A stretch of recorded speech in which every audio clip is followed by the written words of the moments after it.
नमस्कार दोस्तों, मैं हूं सुप्रतिम बैनर्जी और आप देख रहे हैं क्राइम तक। और क्राइम तक पर फॉलोअप के एक और नए एपिसोड में मैं आप सबका स्वागत करता हूं। आज हम दिल्ली के सबसे जघन्यतम हत्याकांडों में से एक, जिसने पूरे देश को हिला दिया था, उसके बारे में बात करने वाले हैं। और वो हत्याकांड कोई बहुत पुराना नहीं बल्कि रीसेंट इंसिडेंट है। जी हाँ, श्रद्धा मर्डर केस के बारे में हम बात करने वाले हैं, क्योंकि इस मर्डर केस में कुछ सिग्निफिकेंट डेवलपमेंट है, कुछ खास और अहम अपडेट्स इस स्टोरी में है। सबसे पहले मैं आपको यही बताऊं कि ये मामला कोर्ट में चल रहा है, फास्ट ट्रैक कोर्ट में ट्रायल के स्टेज पर है। और इस वक्त जो है गवाहियां शुरू हो चुकी है, और इसी कड़ी में जो गवाही अभी हुई है वो one of the most important गवाही है, जिसमें श्रद्धा के पिता विकास वालकर ने अदालत में अपना बयान दर्ज करवाया है। अब से बमुश्किल 2 से 3 दिन पहले उन्होंने अदालत में पहली बार अपना बयान दिया, दर्ज कराया। इसके बाद उनकी दूसरी गवाही भी फिर से होने वाली है। श्रद्धा के पिता विकास वालकर कोर्ट में पेश हुए गवाह के तौर पर, और एडिशनल सेशन जज मनीषा खुराना कक्कड़ की अदालत में उनका बयान दर्ज किया गया। विकास वालकर ने बताया कि श्रद्धा की हत्या हो जाने के बाद, उसकी जान चली जाने के बाद, जब पहली बार उनकी अपनी बेटी के कातिल आफताब पूनावाला से मुलाकात हुई तो वो मुलाकात कैसी थी।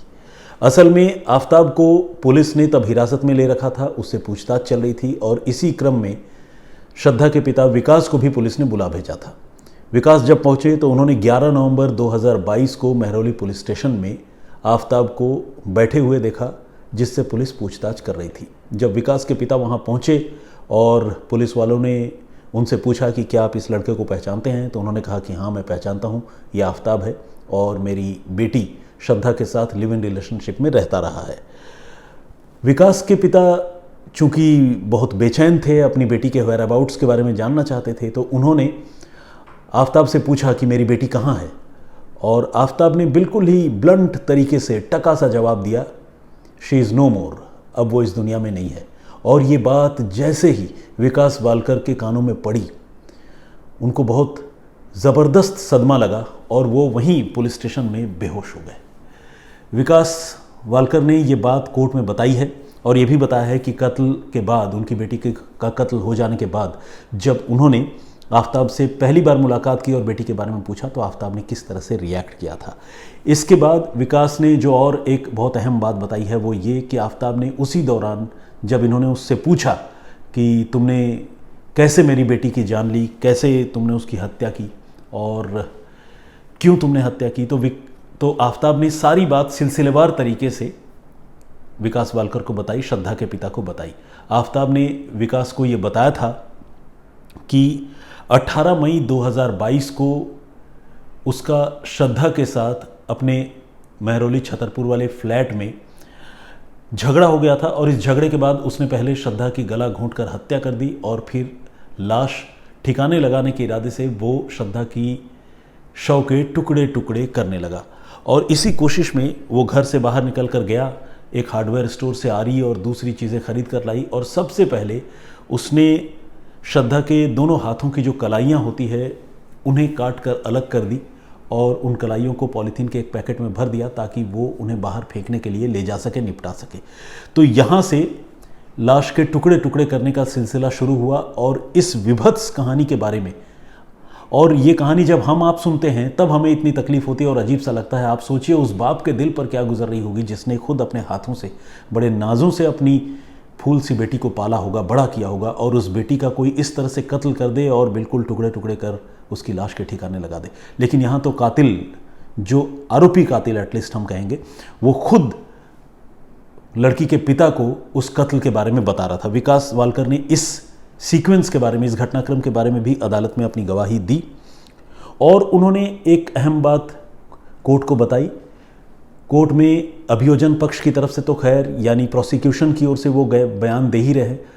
उनसे जब ये पूछा गया कि उनकी आफताब से मुलाकात पहली बार कब हुई थी, कब उन्होंने आफताब को देखा था, वो कब से जानते हैं, तो उन्होंने ये बताया कि जनवरी 2020 में जब उनकी पत्नी का निधन हो गया था, उसके बाद उनकी बेटी श्रद्धा एक बार आफताब को लेकर उनके घर आई थी।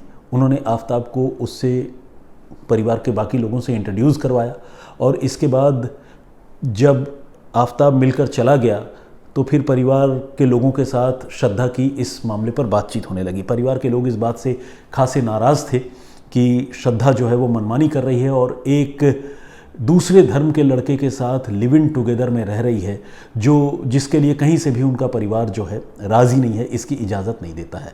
और विकास वालकर ने ये बात कोर्ट में बताई कि जब इसके बारे में उन्होंने अपनी बेटी श्रद्धा से रोक टोक की थी, उससे पूछताछ की थी और कहा था कि ऐसा मत करो, आफताब के साथ लिव इन में मत रहो, तो श्रद्धा ने ये कहा था कि अब मैं 25 साल की हो गई हूँ और अपनी ज़िंदगी के फ़ैसले मैं खुद कर सकती हूँ और मेरा ये फ़ैसला है कि मैं आफताब के साथ ही रहूँगी। अगर आपको इस फ़ैसले से कोई एतराज़ है या नाइत्तेफाकी है तो आप ये मान सकते हैं कि अब आपकी बेटी नहीं रही।